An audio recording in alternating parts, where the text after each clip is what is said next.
Oi pessoal, tudo bem com vocês? Sejam bem-vindos de volta ao canal. Para quem não me conhece, o meu nome é Bruno Vilas e hoje eu vou contar mais um caso para você. Se você está chegando por aqui agora e ainda não é inscrito no canal, eu já te convido a se inscrever no canal e ativar o sininho para não perder as notificações. Porque assim, todas as vezes que eu publicar um vídeo novo, o YouTube te avisa e você corre aqui para assistir comigo. Eu quero te convidar também a me seguir nas redes sociais, porque por lá eu tô sempre interagindo com vocês e também publicando conteúdos diferentes dos daqui do YouTube. Mas agora vamos pro que interessa e bora pro caso de hoje.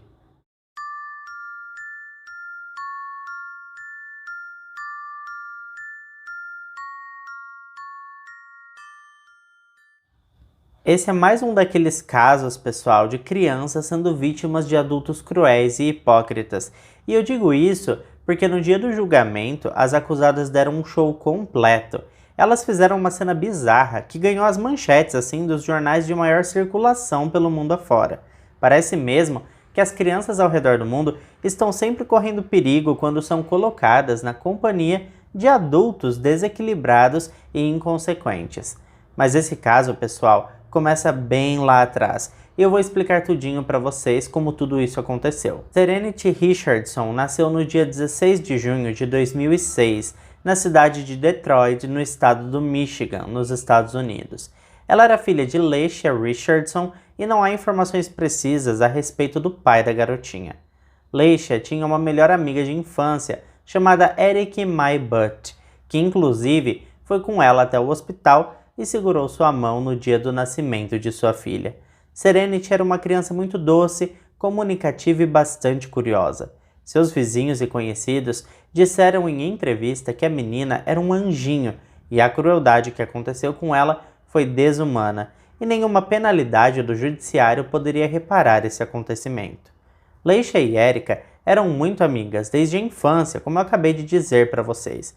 Inclusive a Leisha foi a única pessoa que ficou sabendo da própria boca de Erica que ela tinha sido violentada quando estava com 15 anos de idade. Leisha aconselhou a amiga a procurar a ajuda das autoridades, mas Erica preferiu ficar quieta sobre isso, e esse segredo aproximou ainda mais as meninas, fortalecendo grandemente a amizade entre as duas.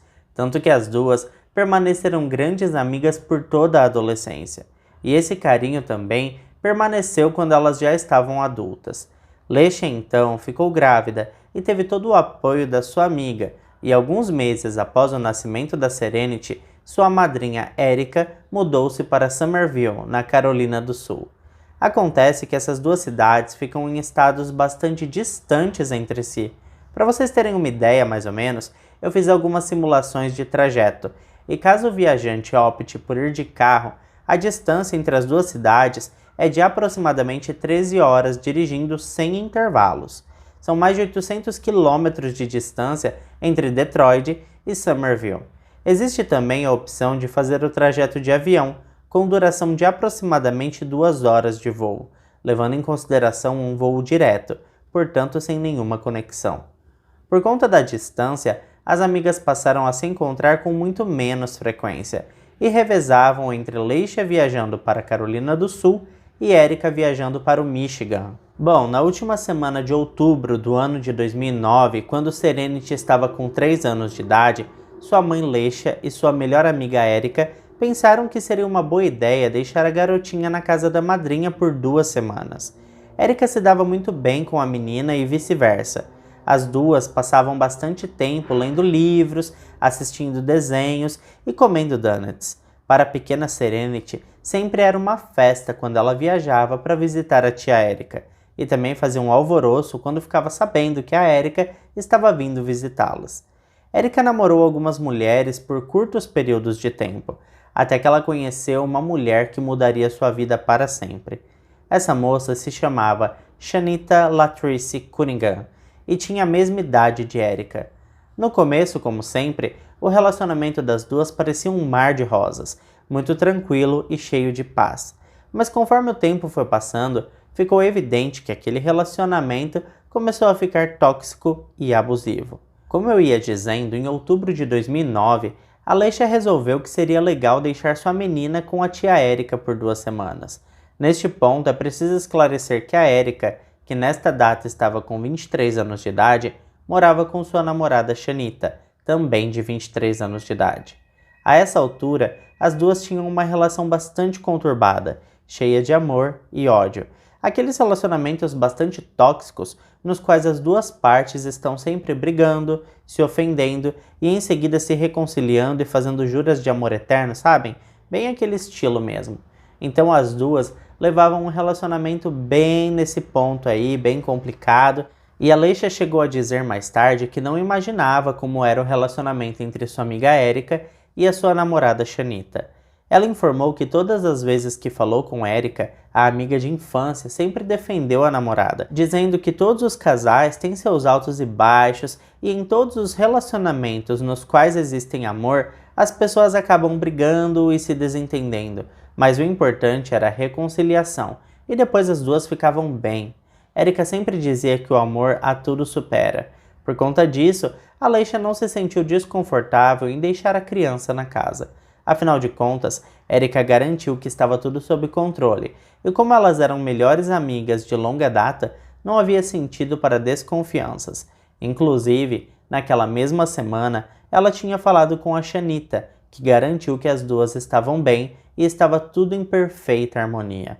Com isso, Leisha finalmente deixou sua pequenina na casa da tia Erika e falava com as duas por telefone diariamente. Tudo corria bem até que no dia 3 de novembro de 2009, Erika ligou para sua mãe desesperada e suplicando por ajuda. Ela dizia nervosamente que Serenity não estava acordando. A menina tinha desmaiado e não estava respondendo. Erika contou ainda que ela e sua namorada Shanita tinham colocado água sanitária embaixo do nariz da menina, mas que mesmo assim ela não reagia. Elas também colocaram gelo pelo corpo da garotinha na esperança que ela acordasse, mas a menina simplesmente não se mexia. Gente, eu não recomendo esse tipo de procedimento para ninguém, tá ok? Eu sei que tem muitas pessoas que acreditam nessas coisas, mas em situações de emergência, a melhor coisa a se fazer é chamar logo as autoridades, o bombeiro, a ambulância, para ter ali um socorro imediato, até mesmo porque a inalação de água sanitária representa diversos riscos à saúde, então a melhor coisa é ligar mesmo para a emergência e deixar que os paramédicos façam o seu trabalho. E foi exatamente o que a mãe da Erika fez. Ela ligou para a emergência que chegou na casa das meninas rapidamente. E foi aí que as desconfianças começaram. Quando os médicos chegaram, foi constatado que a menina já estava sem vida fazia algum tempo. A menina foi encaminhada para o médico legista e os policiais começaram a interrogar as duas. Acontece que elas davam explicações desencontradas e isso foi deixando os policiais cada vez mais desconfiados. Erika disse que a menina tinha se desequilibrado e caído de uma escada, por isso estava com alguns hematomas pelo corpo. Já a Shanita seguiu dizendo que o quintal era um lugar muito perigoso para uma criança de apenas 3 anos de idade. Enfim, nada do que elas diziam se completava, tanto que existia um hematoma muito grande na cabeça da menina e Shanita justificou dizendo que a menina estava sentada em uma cadeira e caiu para trás e acabou batendo a cabeça. Os socorristas levaram a menina para o Somerville Medical Center, onde ela foi declarada oficialmente morta às 8h05 da noite. Acontece que os médicos e enfermeiros do hospital localizaram muitos outros cortes e hematomas no peito, abdômen, pernas, braços, pés e costas da Serenity. Quando ficou pronto, o relatório da polícia afirmou ainda que havia uma marca de queimadura na perna direita da garotinha. A autópsia foi feita por um médico forense da Universidade de Carolina do Sul, que determinou que a causa da morte foram os traumas por todo o corpo com força contundente. Bom, nesse meio tempo, a mãe da garotinha chegou e conversou com a Erika. Ela estava bastante abalada e disse aos prantos para a amiga lhe perdoar, porque ela não sabia que isso a mataria. Apesar dessa declaração não fazer qualquer sentido, a Leisha inicialmente acreditou que um acidente horrível tinha acontecido. Mas essa história toda teve uma reviravolta quando Erika foi levada para dar seu depoimento oficial e acabou confessando o que realmente tinha acontecido. A Erika informou que a Shanita não gostava muito de crianças. É claro que essa declaração foi mais tarde contestada pela própria Shanita, que se defendeu alegando que nunca teve problemas com crianças. O fato é que no dia anterior a Serenity estava brincando e fazendo muita bagunça, coisa normal que toda criança faz, né, gente? E aí ela sentiu vontade de ir até o banheiro, só que ela não estava acostumada com aquela casa. A casa da tia não tinha o mesmo layout da casa da sua mãe, então ela acabou se confundindo com os cômodos e desperdiçou alguns minutos com esse engano.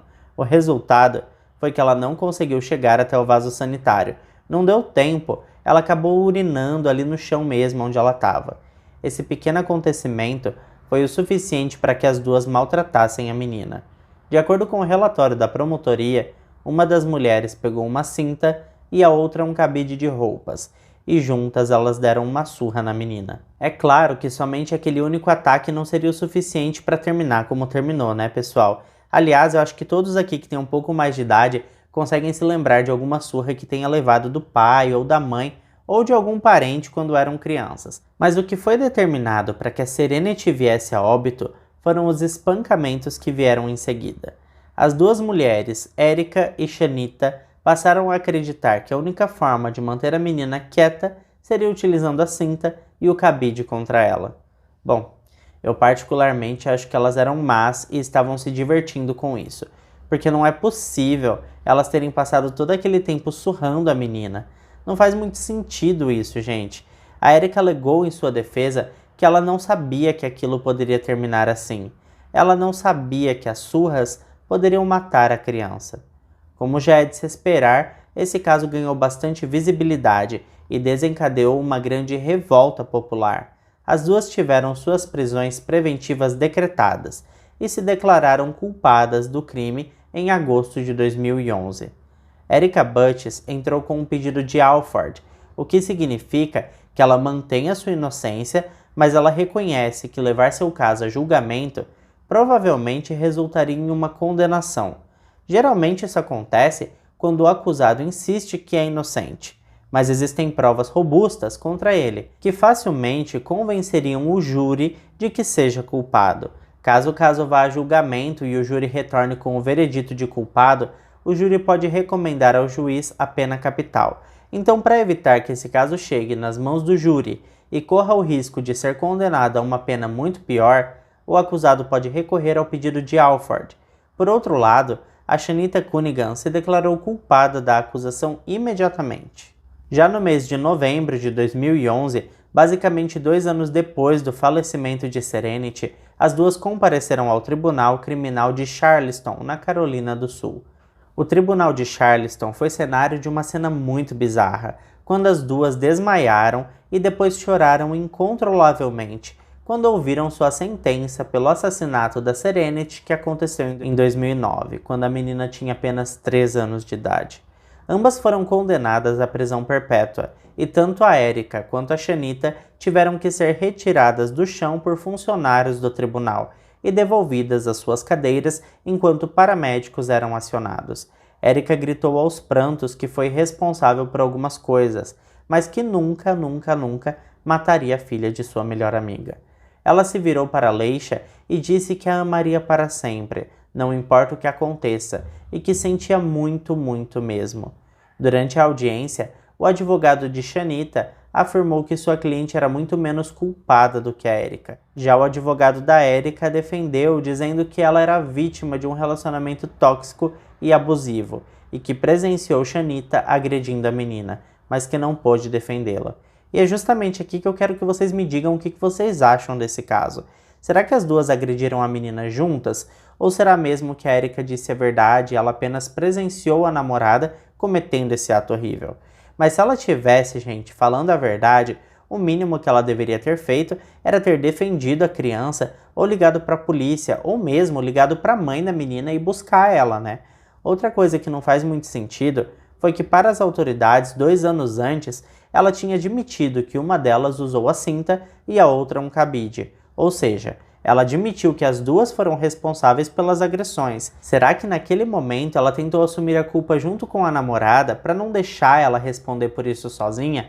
Ou mais tarde ela se arrependeu e mudou sua versão, dizendo que não participou de nada? Me diga o que vocês pensam sobre isso.